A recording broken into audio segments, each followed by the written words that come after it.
She hovered at her son's bedside as the monitors flatlined until the call came that changed everything.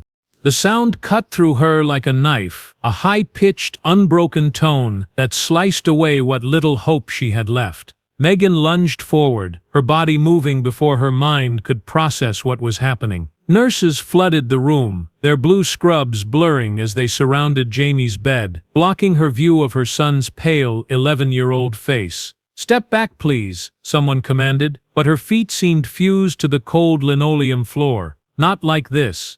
Please God, not like this." The resuscitation team worked with practiced precision, their movements a choreographed dance she'd witnessed twice before in the past week. The rhythmic compression of her son's chest, the snap of rubber gloves, the metallic clink of instruments passed hand to hand. These sounds had become the terrible soundtrack of her life. A doctor barked orders over the cacophony, while a nurse guided Megan to the corner of the room, her grip firm but not unkind. The antiseptic smell burned Megan's nostrils as she pressed her fist against her mouth to stifle a sob. Through the gaps between shifting bodies, she caught glimpses of Jamie, tubes protruding from his mouth, his skin a translucent gray beneath the harsh fluorescent lights. His liver had been failing for months, deteriorating with a speed that left specialists shaking their heads in hushed conference outside his room. The experimental treatments had bought them weeks, not the months or years they'd prayed for. Now time had collapsed to this single stretched moment, measured in the spaces between erratic heartbeats on a monitor that screamed its warnings into the sterile air. "We have rhythm," someone announced, and the atmosphere in the room shifted subtly. The frantic energy receded like a wave, leaving exhaustion in its wake. Megan sagged against the wall, her knees threatening to buckle. A nurse adjusted Jamie's IV, the clear liquid dripping steadily into the line that disappeared beneath the tape on his thin arm. His chest rose and fell with mechanical precision, pushed by the ventilator that had become his lifeline 3 days ago when his body could no longer perform even this most basic function on its own. Dr. Bennett approached, his face a mask of professional composure that did nothing to hide the shadow in his eyes. "Mrs. Reeves," he said, his voice low enough that only she could hear, "we need to talk about Jamie's options." Options. The word hung in the air between them, heavy with what remained unsaid. There were no options, only decisions no mother should ever have to make. Megan nodded numbly, following him into the hallway, where the fluorescent lights buzzed overhead like angry insects. The conversation unfolded in fragments that Megan struggled to piece together. Liver function deteriorating rapidly, multiple system failure imminent, quality of life considerations, comfort measures. Each phrase hammered against her consciousness like a gavel, pronouncing sentence on the life she and Jamie had built together since her husband's death 3 years ago. "I promised him I'd never give up. I swore I'd always protect him." But what did protection mean now? In this sterile corridor, where every word from Dr. Bennett's mouth pushed her closer to an impossible choice. "He's on the transplant list," Megan heard herself say, the words automatic, rehearsed from countless conversations over the past 6 months. "He's priority status." There could still be a match. The pity in Dr. Bennett's eyes told her everything before he spoke. Jamie's blood type was rare, his antibody profile complicated by previous transfusions. The geographic radius for viable organ transport had been expanded twice already, and still, nothing. "I recommend we give it 24 more hours," Dr. Bennett said finally, his pen tapping against Jamie's chart. "But you should prepare yourself for the possibility that we may need to discuss transitioning to comfort care." The clinical phrase couldn't disguise its meaning. They wanted her permission to let her son go, to unplug the machines, to stop fighting a battle that medicine had already conceded. Megan nodded, unable to form words around the stone that had lodged in her throat. Back in Jamie's room, the crisis had passed, leaving behind the familiar beep of monitors and the whoosh click of the ventilator. Megan resumed her post in the chair beside his bed, her body molded to its contours after weeks of vigil. She reached for Jamie's hand, careful not to disturb the IV or the pulse oximeter clipped to his finger. His skin felt cool to the touch, nothing like the warm little fingers that used to slip into hers as they crossed streets together or navigated crowded shopping malls. "I can't let you go. I can't." The hours crawled by, marked by the rotation of nurses, the changing of IV bags, and the mechanical precision of vital sign checks. Outside the window, darkness fell across the city, lights blinking on in office buildings and apartments where life continued its normal rhythms. Megan's phone vibrated with text messages from her sister, offering to bring fresh clothes, from Jamie's teacher sending homework assignments he might never complete, from the hospital billing department, about payment arrangements for charges her insurance wouldn't cover. She ignored them all, focused entirely on the rise and fall of her son's chest, and the flickering numbers on the monitor that measured the fragile thread of his existence. As midnight approached, Megan leaned forward, her lips close to Jamie's ear. "I'm here, baby," she whispered, her voice cracking. "Mommy's right here." She brushed a lock of hair from his forehead, remembering how he'd resisted haircuts these past few months, insisting he wanted to grow it long, like his favorite video game character. The memory brought a fresh wave of grief so intense she could barely breathe. Her fingers trembled as she grasped his limp hand, squeezing gently, as if the pressure alone could anchor him to this world for a few more precious hours. In the hallway, a pager went off, followed by the squeak of rubber-soled shoes on linoleum, rushing toward some new emergency that wasn't hers. Not yet. In another wing of the hospital, Dr. Alicia Chen stared at her computer screen, the blue light casting sharp shadows across her face. As regional transplant coordinator, she developed the ability to function on minimal sleep, fueled by coffee, and the knowledge that every minute mattered in her line of work. Tonight that knowledge weighed particularly heavy as she reviewed the latest UNO's network alerts. A 43-year-old male declared brain dead after a motorcycle accident in Tucson, his organs viable, his family consenting to donation. The liver was already matched to a recipient in Phoenix, the kidneys allocated to patients in Las Vegas and Denver. Alicia was about to close the file when something caught her eye, a note about the donor's unusual blood type and antibody profile. Her fingers stilled on the keyboard as her mind raced through the current critical cases in her region. "Jamie Reeves," she murmured, the name materializing from her mental database of waiting patients. She pulled up his file, scanning the complex medical history of the 11-year-old boy whose case had haunted her for months. The match wasn't perfect, few ever were, but it was the closest they'd seen for him since his listing. The clock on her wall read 12:47 a.m. Protocol dictated that the liver go to the Phoenix recipient, an adult with a slightly lower MELD score, but within the same geographic zone as the donor. Rerouting would require approvals, justifications, paperwork. Alicia's hands hovered over her keyboard as she calculated the cold ischemia time, the transport logistics, the risk factors. The Phoenix patient had been stable for weeks. Jamie Reeves had hours, perhaps minutes. "This is why I do this job," she thought, reaching for her phone. The next 30 minutes passed in a blur of urgent calls, raised voices, and rapid-fire medical terminology. Alicia paced her small office as she negotiated with the procurement team in Tucson, the transplant surgeon who would need to be woken, the transport coordinator who would need to reroute the helicopter. "I understand the protocol," she said firmly to the UNOS representative, her voice steady despite the adrenaline coursing through her veins.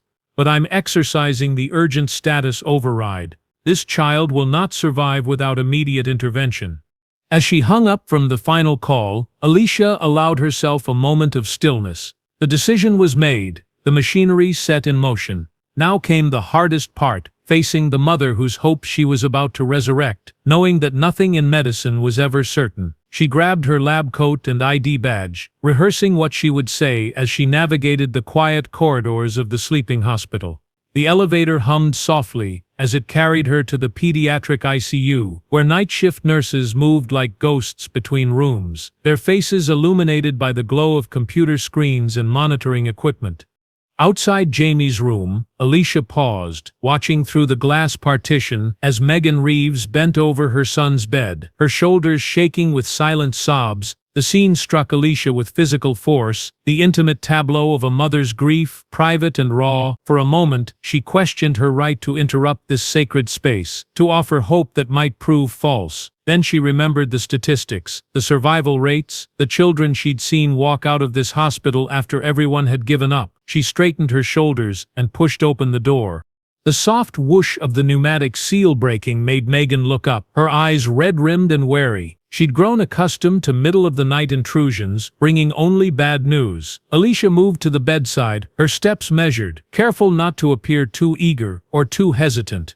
"Mrs. Reeves," she said quietly. "I'm Dr. Chen, the transplant coordinator." She watched understanding dawn slowly on the exhausted mother's face. This wasn't a routine check, not at this hour, not from someone with her title.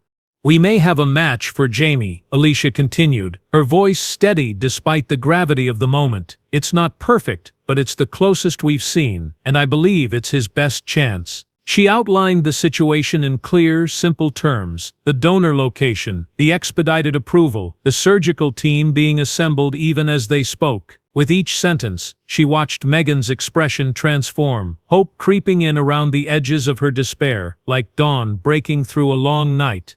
Questions tumbled from Megan's lips: survival rates, rejection risks, recovery time. Alicia answered each one honestly, refusing to sugarcoat the dangers or exaggerate the promises. "I won't lie to you," she said, meeting Megan's gaze directly. "The surgery carries significant risks, especially given Jamie's weakened state. But without it," she let the sentence hang unfinished between them, "the alternative too painful to articulate." Megan turned to look at her son, her hand still clasping his. In the harsh hospital lighting, the contrast between them was stark, her skin flushed with emotion, his pallid and still. "How long do we have?" she asked, her voice barely audible above the mechanical breathing of the ventilator. Alicia checked her watch, calculating the precise window they had to work within. The organ procurement team was already in surgery in Tucson. The helicopter would be waiting on the hospital's roof within the hour. "The surgical team will be here in 20 minutes to start prepping him," Alicia replied. "You'll have time to be with him before they take him to the OR." She hesitated, then added what she knew Megan needed to hear most. "I won't let you lose him.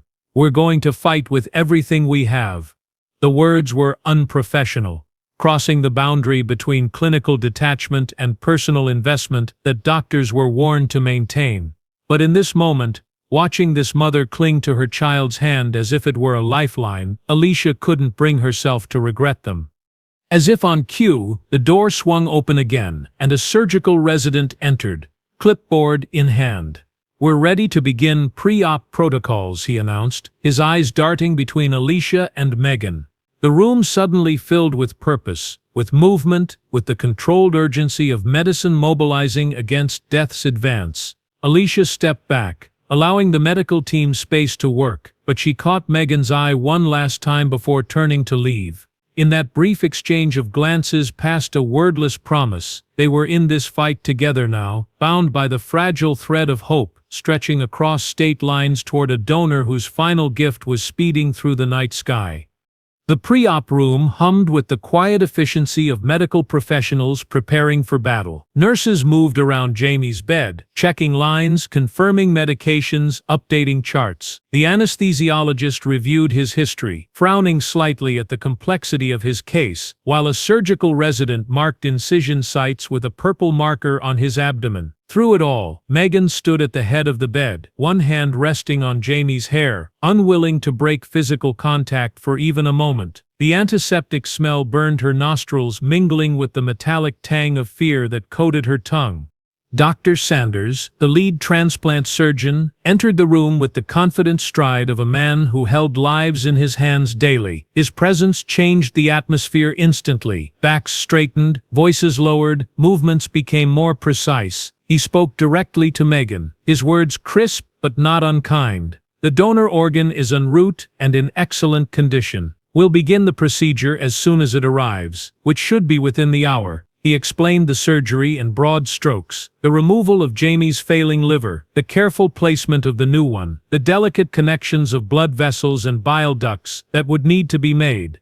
The surgery will take approximately 6 to 8 hours, he continued, his eyes never leaving Megan's face. During that time you'll be updated hourly by our surgical liaison. He paused, allowing her to absorb this information. Do you have any questions before we proceed?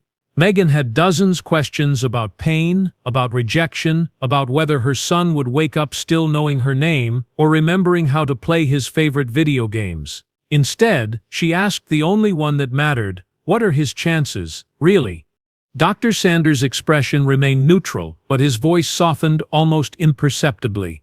Given Jamie's current condition, this surgery carries significant risk, but without it, his prognosis is… He didn't finish the sentence. He didn't need to. With a successful transplant, he has a fighting chance. That's why we're here. It wasn't the percentage or statistic she had hoped for, but the quiet certainty in his voice gave Megan something to cling to as the anesthesiologist stepped forward, syringe in hand. It's time to begin sedation, the woman said gently. You can have a few more minutes with him. The room emptied tactfully, leaving Megan alone with her son, for what might be the last time. She leaned close, her lips brushing his forehead. I love you more than anything in this world, she whispered, her tears falling onto his cheeks. You fight, Jamie. You fight with everything you've got, and I'll be right here waiting when you wake up. Please wake up. Please come back to me.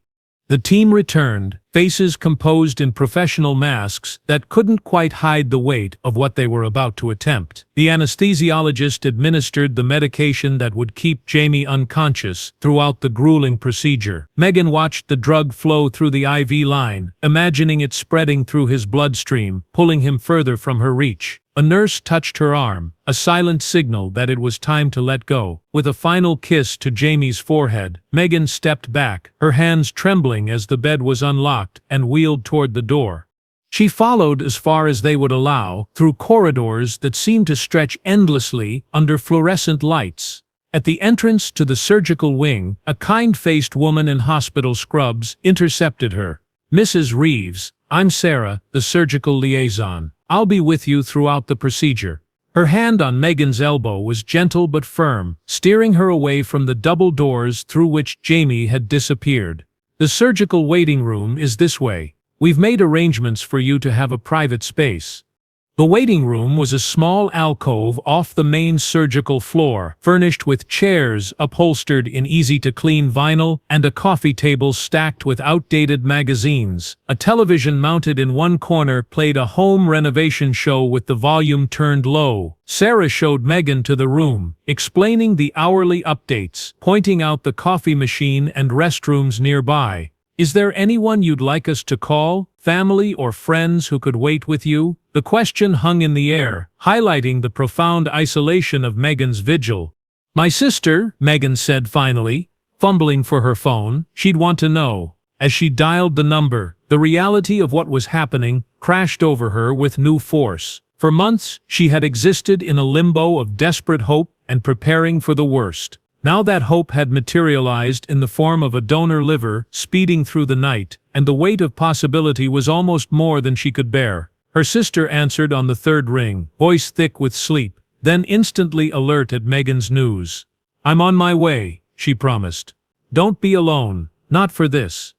The first hour passed in a blur of paperwork, consent forms, insurance authorizations, medical history confirmations. The second crawled by in silence, broken only by the muted television and the occasional ping of text messages from well-meaning friends who'd heard the news. The third stretched into an eternity of coffee cups and bathroom breaks and staring at the second hand of the wall clock as it ticked away moments of her son's life. Sarah appeared precisely on schedule, her updates clinical but reassuring. Jamie is stable. The donor organ has arrived. The surgeons are preparing to remove the failing liver. Outside the windows, darkness gave way to the gray light of early morning. Hospital staff changed shifts, fresh faces replacing the night crew who had witnessed the beginning of this journey. Megan's sister arrived, bringing clean clothes and sandwiches that Megan couldn't eat. Together they waited, hands clasped, as the hours bled into one another. The updates continued. Sometimes encouraging, sometimes couched in careful language that made Megan's heart race with fear. There's been some unexpected bleeding, but the team is addressing it. Jamie's pressure dropped, but he's responding well to interventions. The 6th hour brought Dr. Chen, the transplant coordinator whose midnight visit had set everything in motion. She looked exhausted, but carried herself with the same quiet determination Megan remembered. "I wanted to check on you personally," she said, taking the seat across from Megan. "The surgery is progressing as well as can be expected. The new liver has been successfully implanted, and they're working on the final vascular connections now." She hesitated, then added, "Jamie is fighting hard in there. The surgical team has noted that his vital signs stabilize each time they make progress, as if he's responding to the good news."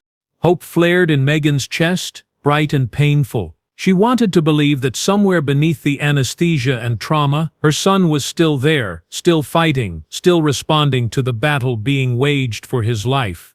Dr. Chen stayed for a few minutes more, answering questions, offering reassurances that were honest without being cruel. As she rose to leave, she squeezed Megan's hand briefly. "We're almost there," she said simply, then disappeared back through the double doors that separated Megan from her child. The 7th hour brought a different kind of waiting, tense, expectant, hovering on the knife edge between dread and anticipation. The updates became more frequent but less detailed. "They're beginning to close. Everything looks good so far. The surgeon will be out to speak with you soon." Megan paced the small room, unable to sit still, her body vibrating with the need to see her son, to touch him, to verify with her own eyes that he was still in this world. When the door finally opened, it was Dr. Sanders who entered, still dressed in surgical scrubs, his mask pulled down around his neck. Exhaustion lined his face, but his eyes held something Megan hadn't dared hope to see, a cautious optimism that made her breath catch in her throat. He took a seat across from her, leaning forward with his elbows on his knees, and spoke the words she had been waiting a lifetime to hear. "The surgery was successful. The new liver is in place, and already showing signs of function. Jamie is stable and being moved to recovery." He paused, allowing the weight of those words to settle before he continued, his voice softer now, but no less certain. "He has a long road ahead, but he's given himself the chance to walk it." The recovery room was a symphony of beeping monitors, humming machines, and the soft murmur of nurses exchanging information during shift change. Megan sat beside Jamie's bed, watching the steady rise and fall of his chest, still assisted by the ventilator, but somehow different now, more purposeful. Color had begun to return to his face, replacing the gray pallor that had haunted her for weeks. His hand in hers felt warmer, though she couldn't be sure if the change was real or simply the product of her desperate hope.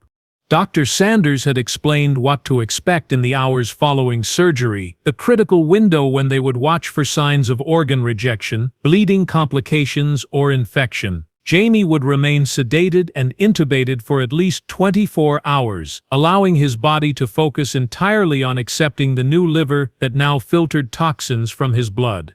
The monitoring equipment surrounding his bed tracked every heartbeat, every breath, every subtle shift in his body chemistry, alerting the medical team to the slightest deviation from expected recovery. "His liver function tests are improving already," Dr. Chen noted, reviewing the latest lab results on the tablet she carried. She stood at the foot of Jamie's bed, her professional demeanor softened by the genuine pleasure in her voice. "The new organ is performing well, better than we might have expected, given the complexity of the case." She looked up at Megan, allowing a small smile to break through. "He's not out of the woods yet, but these early signs are very encouraging." Megan nodded, unable to form words around the lump of emotion lodged in her throat. After months of watching numbers trend in the wrong direction, of hearing physicians choose their words with careful pessimism, the cautious optimism in Dr. Chen's assessment felt almost too fragile to acknowledge. "Don't jinx it," whispered the superstitious voice in her head, the same one that had made her avoid certain hospital corridors and never turn her back on Jamie's bed when leaving his room. The hours crawled by, marked by the rhythmic checks of vital signs, the changing of IV bags, and the soft conversations of medical staff at the nurses' station just outside the door. Megan's sister brought fresh coffee and a change of clothes, insisting that Megan take 10 minutes to shower in the family bathroom down the hall. "I won't leave his side," she promised. Not for a second. The hot water washed away days of fear and hospital grime, but Megan hurried nonetheless, unable to bear being separated from Jamie for longer than necessary. When she returned, hair still damp and skin flushed from the heat, a new doctor was examining Jamie, a young woman in a white coat embroidered with pediatric intensive care above the breast pocket. She introduced herself as Dr. Patel, explaining that she would oversee Jamie's immediate post-operative care. "We're seeing excellent progress," she said, her voice carrying the lilting traces of an accent. "His body is accepting the new liver very well so far, and his kidney function is improving as the toxin levels in his bloodstream decrease." The next milestone came shortly after noon, when Dr. Patel decided to begin weaning Jamie from some of the sedation. "We want to see how he responds neurologically," she explained to Megan. "Don't expect him to wake fully, but we're looking for signs that his brain is functioning normally." They reduced the medication flowing through one of the many IV lines, then watched and waited. Megan held her breath, her eyes fixed on her son's face, searching for any flicker of movement beneath his closed eyelids. It happened so subtly she almost missed it, a slight twitch of Jamie's fingers against her palm, so faint it might have been imagined. But then it came again, stronger this time, unmistakable. "He moved," Megan whispered, afraid to speak too loudly, lest she break the spell. "Doctor," Patel nodded, noting the response in Jamie's chart. "That's exactly what we want to see," she confirmed. "His nervous system is responding appropriately. We'll continue to decrease sedation gradually throughout the afternoon." By evening, the changes were more pronounced. Jamie's eyelids fluttered occasionally, and his fingers curled reflexively around Megan's when she squeezed his hand. The medical team had removed one of the central lines and reduced his oxygen support, each small step a victory in the campaign to bring him back from the edge he had teetered on for so long. Dr. Sanders returned to check on his patient, his normally reserved expression warming as he reviewed the latest test results. "Remarkable progress," he commented, the words falling like benediction on Megan's weary heart. Night descended on the hospital, the bustling activity of daytime giving way to the quieter routines of the overnight shift. Lights dimmed in the corridors, and the cacophony of daytime noise settled into a gentler rhythm of essential functions. Megan refused to leave, curling instead into the reclining chair beside Jamie's bed that a kind nurse had brought from the family lounge. Chen stopped by one last time before ending her shift, her professional boundaries softened by exhaustion and the shared intensity of the past 24 hours. "I wanted you to know," she said quietly, standing in the doorway with her coat already on. "The family of Jamie's donor has asked to be kept informed of his progress." She hesitated, choosing her words carefully. "They lost their son, but they wanted his life to have meaning beyond its too short span. Knowing that Jamie is improving, it matters to them." Megan nodded, tears spilling down her cheeks as the full weight of what had happened settled on her shoulders. Somewhere, another mother was enduring a night without her child, her grief made bearable only by the knowledge that her loss had become someone else's salvation. "Can I write to them?" Megan asked, her voice breaking. "To thank them?" Dr. Chen explained the process. The anonymous letters that could be exchanged through the organ donation network. The waiting period before direct contact might be considered if both parties wished it. "When you're ready," she promised. "There's no rush. Focus on Jamie now." She glanced at the boy in the bed, his color improving by the hour, his vital signs strong and steady on the monitors above his head. "He's going to need you more than ever in the coming weeks." After Dr. Chen left, Megan settled deeper into the chair, her hand still clasping Jamie's, unwilling to break the connection even for a moment. The monitors beeped their reassuring rhythms, each sound confirming that her son remained tethered to this world. Outside the window, the first hints of dawn began to lighten the sky, washing the sterile hospital room in a soft golden glow that seemed to promise new beginnings. As if responding to the changing light, Jamie's eyelids fluttered once more, then opened fully for the first time since surgery. His gaze was unfocused at first, confused by the tubes and lights and unfamiliar surroundings. Then his eyes found Megan's face, and recognition dawned slowly. His lips moved around the breathing tube, unable to form words, but trying nonetheless. Megan leaned closer, tears blurring her vision as she pressed the call button for the nurse. "I'm here, baby," she whispered, her trembling fingers stroking his cheek. "Mommy's right here." In the distance, a pager sounded and footsteps approached down the corridor. But in this perfect moment, suspended between night and morning, between death averted and life reclaimed, there existed only mother and son, bound by love and the precious, fragile gift of one more day together.